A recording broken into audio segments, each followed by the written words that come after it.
माँ ने भेजा सब्जी लेने के लिए तो तुम कहीं दूसरी जगह जाकर के देर में भी आ सकते हो, कह सकते हो वहां पर देर लग गया, किसी झूठ बोल सकते हो, लेकिन उससे नहीं छिपा सकते जो सत्य है। वह हर समय आपको देख रहा है, आपके हर समय साथ में है, इसलिए उसको कभी न भूलना, उसको हमेशा याद रखना कि वो मेरे संग है, वो हर समय पर मुझे देख रहा है।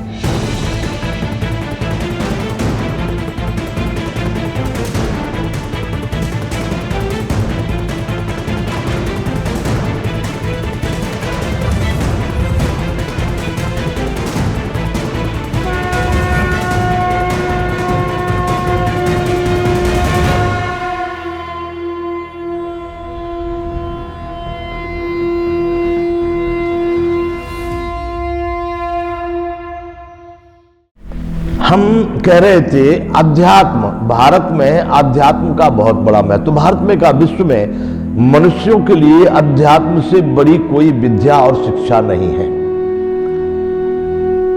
जिन्होंने अध्यात्म विद्या को पाल लिया, जिन्होंने अध्यात्म ज्ञान प्राप्त कर लिया, उनका जीवन सफल हो गया।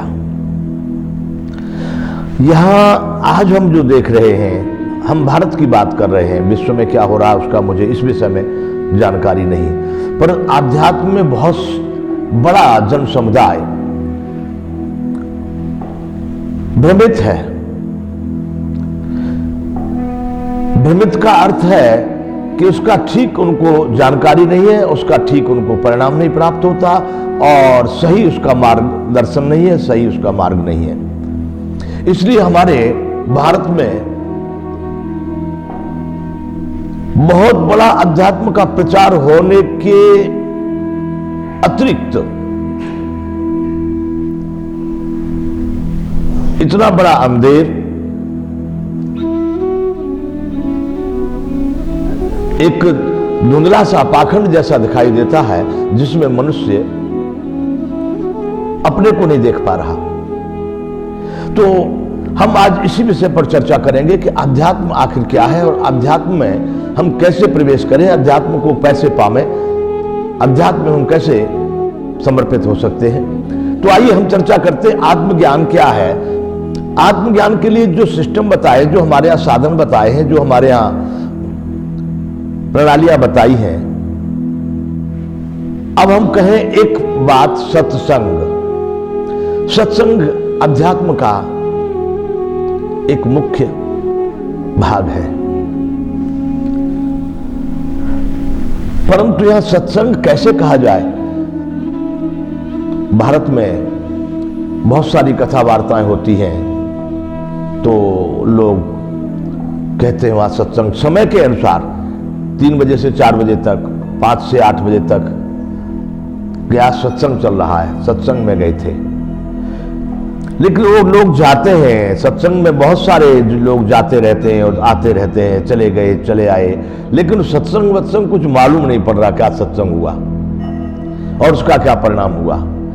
क्योंकि वहां जो सत्संग बताया जा रहा है, कोई कहानी, कोई वार्ता, कुछ भी प्रवचन सुनाया जा रहा है, उसको सत्संग की संज्ञा दे दी गई है। सही में वह सत्संग नहीं है। मैं आपको सीधा बताऊं कि सब व्यक्तियों को आप अपने अंतर आत्मा में स्थिर होकर के कहीं भी, जैसा नहीं कि जंगल में जाके बैठेंगे, आप अपने घर पर भी बैठ सकते हैं, परंतु 10 आदमी हो उसमें भी आपको एकांत प्राप्त है, आप स्वयं अकेले हैं। आप अपना चिंतन कीजिए और सत्य क्या है उसको देखिए। वैसे तो यहां सृष्टि में जिसको परमात्मा कहते हैं वही सत्य है, लेकिन वो तो दिखाई नहीं दे रहा, वो आपको मिल भी नहीं रहा है। वह श्रद्धा और विश्वास से प्राप्त होता है, लेकिन सत्य तो आप समझ रहे हैं, कदम कदम पर आपको दिखाई दे रहा है सत्य क्या है, असत्य क्या है। तो यह सीधी भाषा में जो सत्य है उसको कभी न भूलना, उसको हमेशा संग रखना। आप संसार में किसी को भी झूठ बोल सकते हैं, छल कपट कर सकते हैं। आप कहां गए थे, पिताजी पूछ रहे हैं कहां से आए, तो गलत बता सकते हैं। माँ ने भेजा सब्जी लेने के लिए तो तुम कहीं दूसरी जगह जाकर के देर में भी आ सकते हो, कह सकते हो वहां पर देर लग गया, किसी झूठ बोल सकते हो, लेकिन उससे नहीं छिपा सकते जो सत्य है। वह हर समय आपको देख रहा है, आपके हर समय साथ में है, इसलिए उसको कभी न भूलना, उसको हमेशा याद रखना कि वो मेरे संग है, वो हर समय पर मुझे देख रहा है, वो मुझसे कभी एक क्षण भर के लिए अणु भर दूर नहीं होता है। अब है परमात्मा ही आत्मा रूप से आपके अंतरात्मा के सदृश्य आप में भास रहा है, उससे आप कुछ भी छिपा नहीं सकते। तो ऐसे परमात्मा को सत्य के रूप में स्वीकार करना और उसको कभी न भूलना। जब आपको याद है तो आप झूठ कैसे बोलेंगे, क्योंकि वह तो देख रहा है।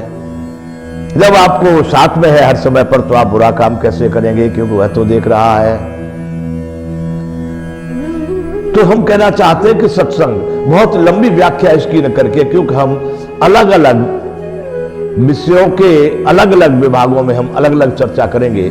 आज हम कहना इतना ही चाहते हैं कि बंधुओं, सत्संग का सीधा अर्थ है सत्य को साथ रखना, सत्य को कभी न भूलना और सत्य में समाहित रहना। तो आपके जीवन में एक नई ऊर्जा, एक नया प्रकाश आपको दिखाई देगा कि सत्य को ठीक संग रख लिया आपने, सत्य को आपने सही समझ लिया, तो आप समझेंगे कि सही में मेरा जीवन धन्य हो रहा है। बंधुओं, सत्य से बड़ी कोई तपस्या नहीं है वाक्पटुता में या जीवन में। अगर आपने सत्य का आचरण कर लिया, उसी को सदाचार कहा जाता है।